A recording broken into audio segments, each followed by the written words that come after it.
back to school have you stressing? Are your kids ready for school? News 18 is here to help. Kids! Watch Live at 5 all next week on Eau Claire's own News 18. This bus can weigh 33,000 pounds when full of kids, which means it can be dangerous if the driver gets distracted.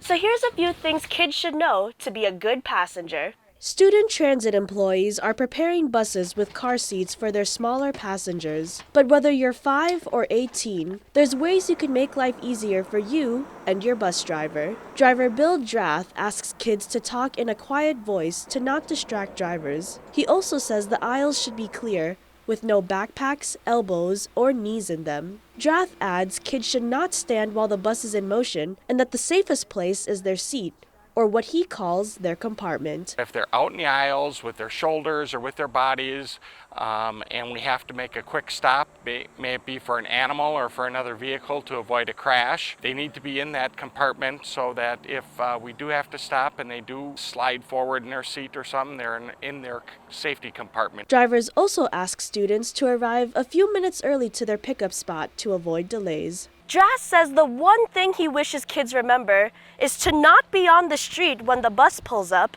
and to stand 3 to 5 feet from the curb. Transitions can be hard, but there are some things you could do to make your child less anxious about the first day of school, like reading a book to them. Brian Doxey, a parent educator with Family Resource Center in Eau Claire, says there are many books about helping kids get through their first day of school. One book he recommends is A Kissing Hand for Chester Raccoon. Chester is nervous about going to school, and his mother kisses the center of his palm. She tells him to think, "Mommy loves you," whenever he presses his palm to his cheek. If you can, maybe the day before or sometime that week before, walk the route or bike the route that your kid is going to take or school so they're prepared to get them excited.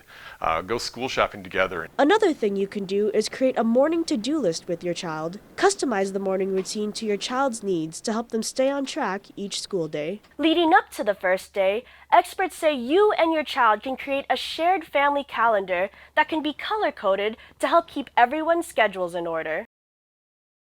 If your child is anything from a preschooler to an 8th grader in the Eau Claire Area School District, they'll be required to wear a mask indoors. Let's first talk about the do's and don'ts of wearing a mask. Don't wear it below your nose. Don't wear it under your chin. Do completely cover your nose and mouth. Do make sure the loops fit comfortably on your ears. Do make sure it fits snugly against the sides of your face and that there are no gaps. If your child is not used to wearing a mask, Dr. Allison Schneider, a pediatrician with Prevea Health in Altoona, says practice at home. Start off with short periods of time, maybe a few minutes a day, and work your way up to longer times. And even though these face coverings are optional for students in other school districts, Dr. Schneider still recommends masking up. We as pediatricians and the American Academy of Pediatrics are recommending that whether there's a mask requirement or not, that kids are going to school masked. And so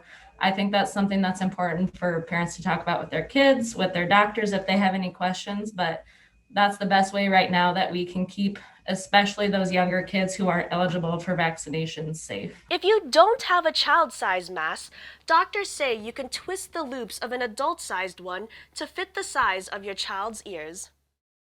Although the COVID-19 vaccine is not a requirement to attend school, there are still required immunizations for each age and grade level, according to state law. For kindergarten through 5th grade, the Wisconsin Department of Health Services requires vaccines for polio, hepatitis B, varicella, DTaP, and MMR. For 6th to 12th, the Tdap vaccine is added to that list, which is a booster shot given at age 11. During a wellness exam, pediatricians normally check your child's vision, hearing, height, weight, blood pressure, and BMI, or body mass index. And pediatrician Dr. Allison Schneider with Prevea Health says to be sure to book those appointments soon. We're still seeing kids and parents getting caught up on their well care examinations since a lot of people, weren't coming in during COVID. And so just making sure that your kids have gotten all of their necessary childhood immunizations. The flu vaccine is also not required, but Eau Claire City County Health Department officials recommend children get it as well. Waivers for personal, religious, or health reasons remain an option for students. The night before the big day, one thing you could do is help your child pick their outfit. Less scrambling in the morning means less stress for you and your kid. The night before, pre-pack your child's backpack. Make sure they have whatever they need, including books, pencils, crayons, and folders. Another thing you can do, develop a routine or talk about what the routine is going to be the next day.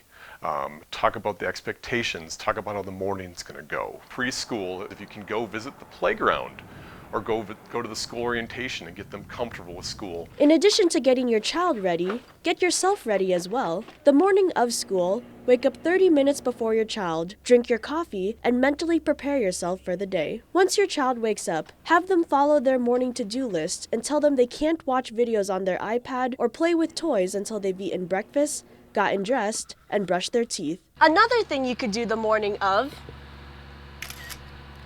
is budget time to take pictures. Pick a special spot like the front steps and take a picture there at the beginning of each school year.